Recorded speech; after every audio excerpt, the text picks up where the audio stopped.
বিরোধী দলনেতা রাহুল গান্ধী দীর্ঘ 4 বছর ধরে ক্যাবিনেটে আপিল করে আসছিলেন জাতিগত জনগণনার বিষয়টি। অবশেষে তাঁর লড়াই সফল হলো বলেই খুশির জোয়ার কংগ্রেস শিবিরে। এবার ক্যাবিনেটে জাতিগত জনগণনার সিদ্ধান্ত গ্রহণ করল মোদী সরকার। এই জয় রাহুল গান্ধীজির জয় বলে আনন্দে গা ভাসালেন কংগ্রেস কর্মীরা।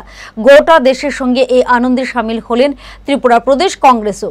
কংগ্রেস ভবনের সামনে বাজি পটকা পুড়িয়ে রাহুল গান্ধীকে অভিনন্দন জানালেন উপস্থিত প্রত্যেকেই। সকলেই জানেন যে এই দেশের বিরোধী দলনেতা এবং জননায়ক শ্রী রাহুল গান্ধীজি বিগত 4 বছর ধরে কাস্ট সেন্সাস নিয়ে লড়াই করছেন এবং পার্লামেন্টে কাস্ট সেন্সাসকে নিয়ে উনি বিল পাস করানোর জন্য আবেদন করেছিলেন এবং যখনই উনি এই জাতি জনগণনা নিয়ে কথা বলেন তখনই পার্লামেন্টে ভারতীয় জনতা পার্টির বাকি সাংসদরা ওনার উপরে কুরুচিকর কথা, হাসি মজাক এবং সাথে সাথে নোংরা কথাও বলেছেন। তার উদাহরণ হয়েছে অনুরাগ ঠাকুর ওনাকে একবার বলেছিলেন, যখন উনি কাস্ট সেন্সাস নিয়ে কথা বলেছিলেন পার্লামেন্টে, ওনাকে বলেছিলেন যে যার নিজের জাত জানে না সে আবার জাতি জনগণনার কথা বলছেন। আজকে তার অবসর ঘটেছে।